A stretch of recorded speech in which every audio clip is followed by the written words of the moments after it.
Hello and welcome to Famous Gays and Lesbians, Alleged and Otherwise. I'm your host, Thomas Connolly. I happen to be a gay actor, and I live in the gayest city of them all, West Hollywood, California. Now, today's episode is about the latest and greatest gay scandal of the year. Well, at least so far. And let me tell you, it's a doozy. It's a lurid, alarming, outrageous one. And it all centers around a person that is allegedly gay. He's never come out of the closet, but let me tell you, he makes Liberace look butch.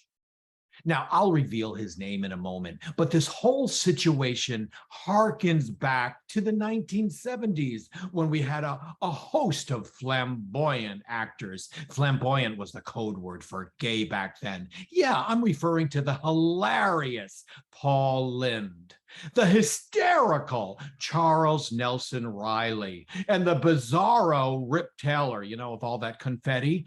Now, all of these men were perceived by their audience as being gay, yet none of those men were out of the closet. Not one of them admitted to being a homosexual. And when you have a public platform that reaches millions of people and everyone thinks you're gay, but you don't own it, you're sending a message that something is terribly wrong with being gay. Shh, whatever you do, don't ever speak about being gay, the reality of who you are. And this is exactly the attitude that sanctions harassment and abuse against the LGBT community. And let's face it, there are forces out there trying to destroy and bring down the LGBT community. Yeah, I don't want to mention any names, like Ron DeSantis and his Don't Say Gay bill in Florida. Oh, and the evangelicals with their mission to abolish same-sex marriage, not to mention the 240 pieces of proposed anti-trans legislation, which is floating through Congress now, and the list goes on and on. Okay. Now, who is at the center of the scandal that I'm talking about today? It's none other than that paragon of manhood himself, Mr. Todd Chrisley. Well, if you don't know Mr. Chrisley, he and his lovely wife, Julie, have a reality show on the USA Network, currently in season number 10, called Chrisley Knows Best.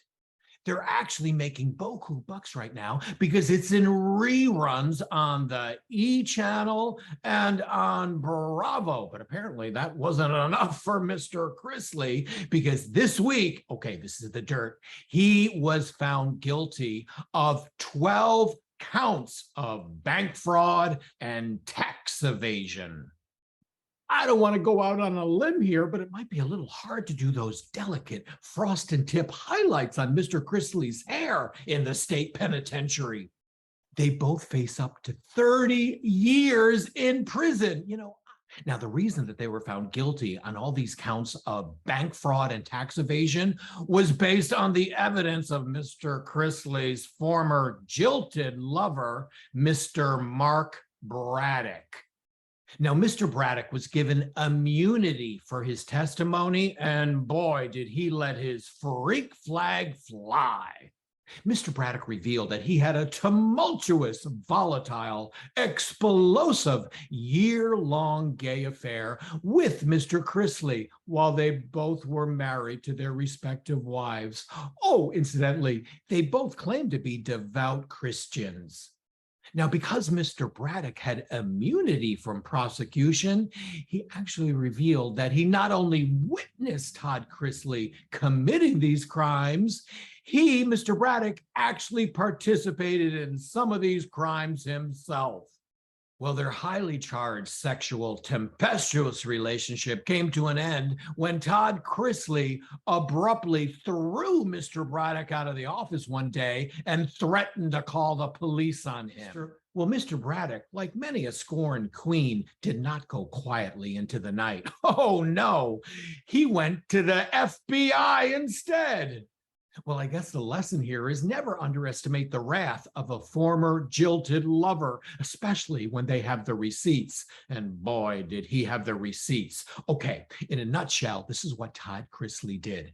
Todd Chrisley took out loans from a variety of banks for $20 million, and he proceeded to pocket all that money and then declare bankruptcy. And on top of that, he regularly cheated on his taxes.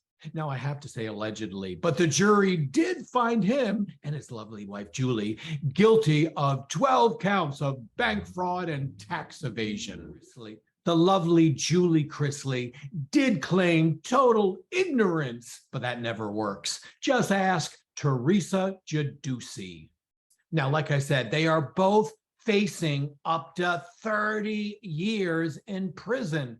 And the sad part is that Mr. Chrisley used this $20 million from fraudulent bank loans to create this unbelievably amazing yet fake lifestyle, complete with chateaus, high-end designer clothes, every accoutrement in the book. What some queens will do for an image. Wait a minute, I could use a chateau.